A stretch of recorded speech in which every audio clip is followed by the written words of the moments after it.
So we are doing real estate adventures, and this is part 3. So part 1 was how did I get from Germany to the United States. Number 2 was California, and now we are moving to Oregon. So Oregon, beautiful. So we wanted to be, of course, we were in Long Beach on the beach, so we wanted to be on the beach. So we bought a property, more or less sight unseen. We did look at it. I think it took us 15 minutes. Yes, it's a nice property. It slopes down to the ocean, and then we flew back. We didn't have any time to spend. So we bought the property, and then later a few years later, I flew back to find a rental, because that's how you usually start when you relocate from one state to another. First, you have to get into a rental, because if you just sell your house and show up with a U-Haul, that can get hairy, so you gotta get prepared. So I checked into a nice motel overlooking the ocean, but there was no ocean. It was all fogged in. Well, that little town, it's called Port Orford. It's the most westerly town in the continental United States. It sticks out into the ocean. Of course, there was in 1985, and you didn't really have any internet to look stuff up. If you look up anything, it's a book, it's a library, it's a card file. So you just have to, it's not now, it's just so easy, more or less. You can look at everything online. But at that time, it was more like tapping in the dark. We just wanted to be out in the country. So I got the rental, and then we needed to find a house for Grandma, so we were looking. Then I flew back home, and then we got organized, and I told you about that in my last video. So now we drove up there, and I'll show you what Port Orford looks like. So to get to Port Orford from the south end of California, you take the 101, to take the I-5 for a while, and then you have to cross over the coastal range somewhere, and there are not that many places to cross. And as you can see, it's getting hairier as you go farther north. So you can go farther north, but then you have a longer way to wind yourself through the mountains. So it's better just to toddle along here along 101. There's a road construction, there usually is, and then you come to the north end of California, and then Oregon starts, and there is Port Orford. First you come to Brookings and Gold Beach, and then you are in Port Orford. Yay! And there it is. Ay. So you have it sometimes foggy and mostly windy, but that's the price you have to pay. This is all hills here, so if you have a tidal wave, you drive you up into the hills. Otherwise, this is Battle Rock. This is where the first settlers came in and battled the Indians. And every year they reenact that. The high school kids and whoever else is they're fighting each other, and that's a lot of fun to watch, and of course the tourist attraction.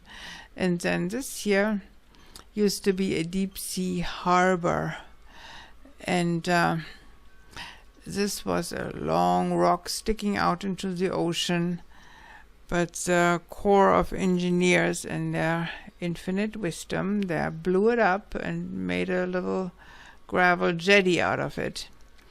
And now it keeps sanding in, and they have to dredge it all the time. And then here was another harbor that was used by the military and the Marines, and it has been abandoned, but you can still see some pilings and some old rusty stuff that's sitting there, and you can get down there from this park. It's called we call it the 1,000 steps down. It's just it's a long ways down. This is all sit on a big rock right here. And so anyway, we were renting something in this area, and then we had bought a house here right at the end of the peninsula for Grandma. And we thought, well, that's actually a nice location, even though it sits really low in the water. It's surrounded by water, and we called it the submarine house. We said, well, one day we're going to get washed out, but until then we're going to have some fun. So we bought the house next door for Grandma and tore this one down except for the garage, and then rebuilt it new, and not tearing down the garage or tearing it up, at least to replace the wiring was a mistake, because one day it was a big poof and fire shot out of the electrical outlets. So so if you want to rebuild something, make sure you get all the wiring and not just some of it. Mistake. And so then we built a little boathouse here, so we can slip over to the ocean with a boat. And then the boathouse was a fiasco, because the neighbor said, oh, they're building a factory over there. And it's just a boathouse. And so we were always envisioning little workers coming with their lunchbox and going into the boathouse. But the boathouse was fun too, because there were a lot of frogs. They had their tadpoles there, and they were really watching out over the little tadpoles. It was kind of fun to watch. Yeah, so then we walked here on Agate Beach, all the way over to the big rocks over here. And that was fun, because the water really splashes up there, and you find a lot of agates along here, except when tourists come, all the agates are hiding. So I always had a pocket full of agates, and I gave it to the tourists if they couldn't find any. And they were always pretty grateful for that. Yeah, so that was that story. Then we needed to put our machinery. We put that over here. There we built just a metal building, and with a concrete floor, and then we had to build a house next door so somebody could watch that building with all our machinery. At that time we were importing the machines from England, and in a big container. Always came a big container with the machinery, and then unloaded, and then we sold it. We were the biggest machine tool dealer in the Pacific Northwest at that time for these old machines, the Bridgeport drills and lathes and Monarch lathe and Blanchard grinder and all those machines. No CNC whatsoever, just all these old guys, they still like to tinker with something in their garage, and so it was pretty fun to do. And then so this is Port Orford, and with all the trees, you can see it's very, very, very pretty. And the high school is right in town, or the elementary school actually.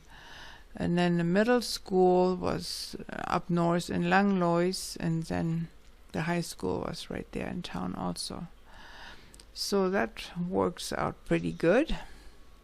And there's that harbor. And yeah, so we stayed in this motel in the beginning. It was really nice. Castaway, it's called, and you can stay there and overlook the harbor. The harbor was fun because at that time it was on wooden pilings, and of course there were crabs under those wooden pilings. So we went there at night sometimes with the kids and filled our crab pots with crabs, or sometimes we found crab pots just washed on the beach, and I gave them back to the fishermen, and they were always grateful. They got their crab pots back. And you can see this is that big rock there, dynamited off, that was going out here into the ocean, protecting the harbor, making it a deep sea harbor.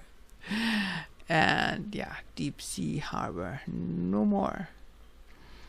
And so when we first bought our property, we were just flying over here to look, and this was all sloping nicely into the beach. Yeah, and after we had that property for a couple of years, we were still in California. This all got washed away, and it turned into a big cliff. We didn't want that because we had little kids, and we didn't want them to fall off the cliff, especially at high tide. That's no fun.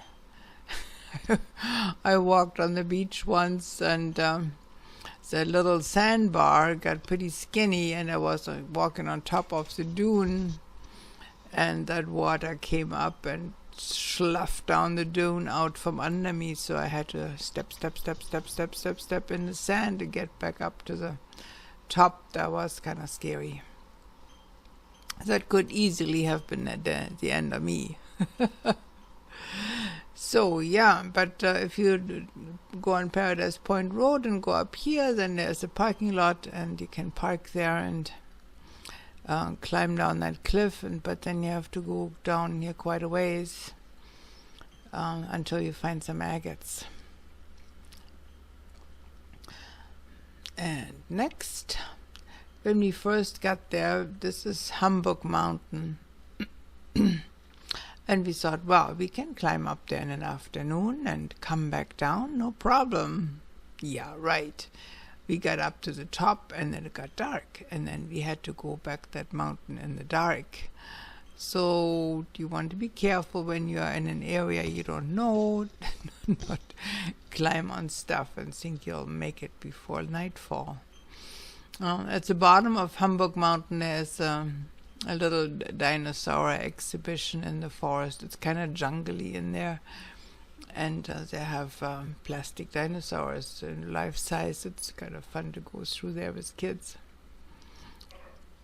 There are hardly or ever any agates over here. This is Battle Rock Beach there by the harbor. Here it is again. This is actually, here is Chamber of Commerce, and there's a little path you can go down to the beach, so this is very pretty too. And yeah, there he is close up. Humbug Mountain. And this is the Battle Rock where they fight the Indians every year, or they pretend to, the Native Americans. When the first ship landed here, and the sailors came up on this rock, and then they got fought off. So they reenact this battle every year, and it's a big tourist attraction. Here is the harbor close up, and so the ships, they pull up here, the boats, and then they lift them out with these big cranes, and they park them upstairs. Here's one in flight. And it's a big hullabaloo right now. They have to not have any people on board while they lift them up. That is a new regulation, and so they're trying to fight that, because sometimes time is of the essence. There they're all stored there.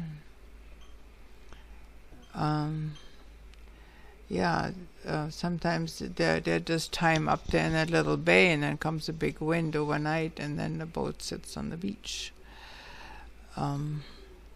Sometimes, things have to go really quick. There's a little processing plant on this harbor to process the fish. They put them in gigantic ice crates, And they used to fish for sea urchins there, and we have a reef outside of Port Orford, and but they fished it clear. No more sea urchins can be harvested. They fished them for the Japanese market. They eat that over there.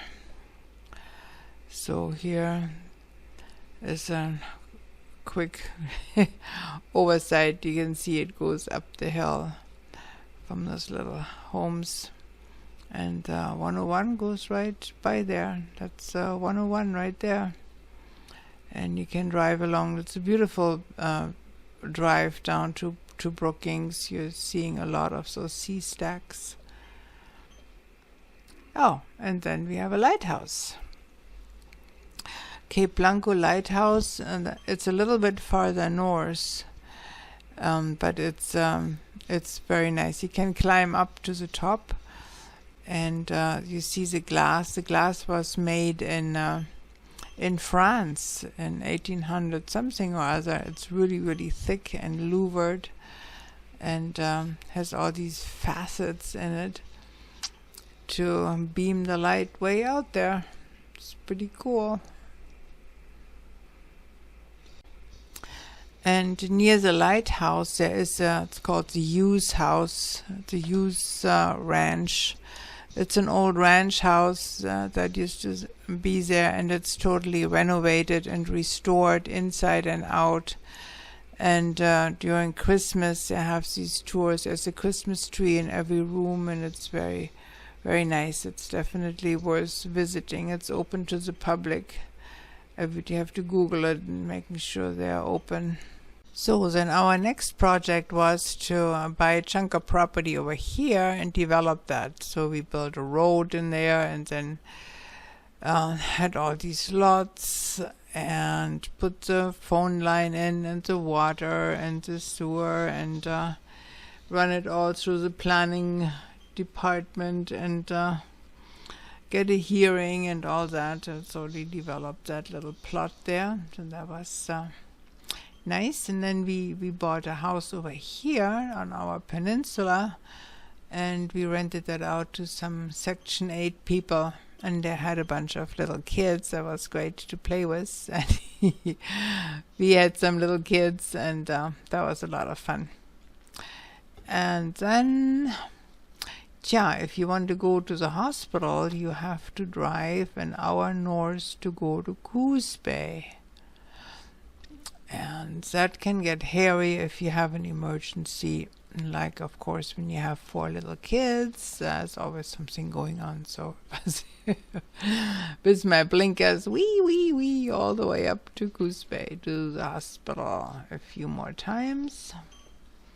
So when you buy a property, you don't want to be too far from the hospital.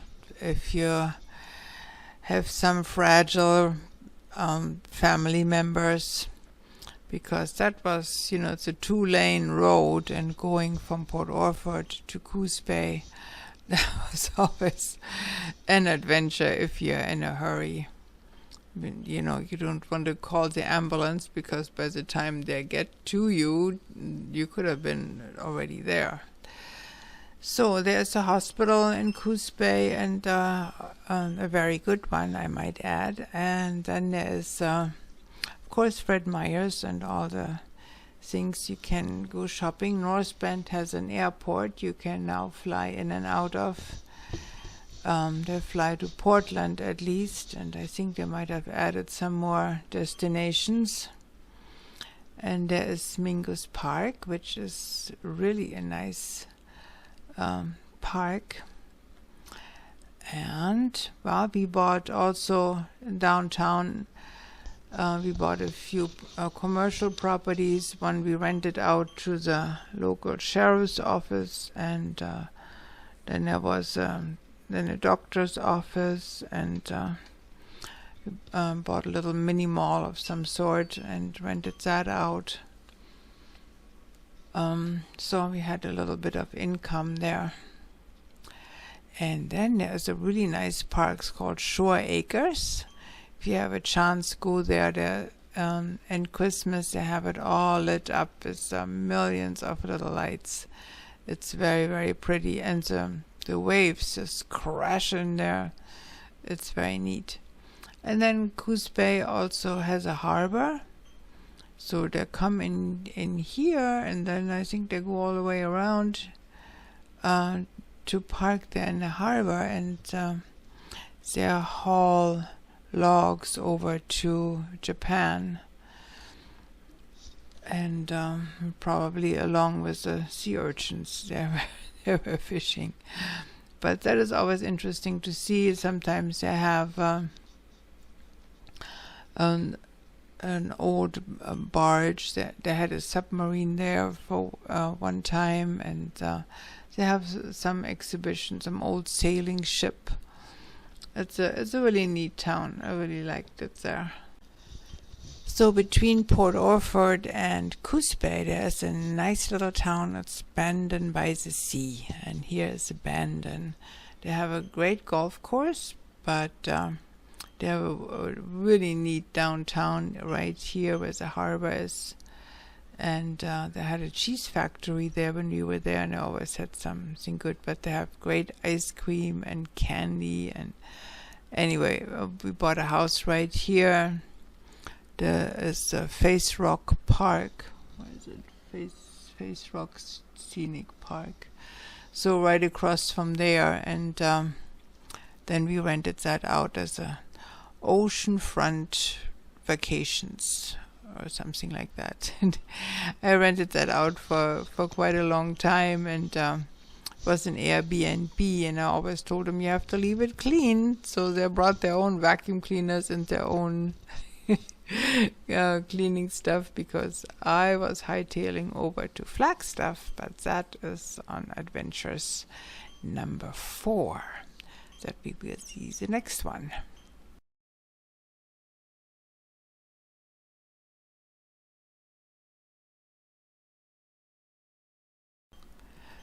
So don't forget, I wrote some books, and you can read those for free on my website, rogueriverrealestate.com, and for the price of your email address.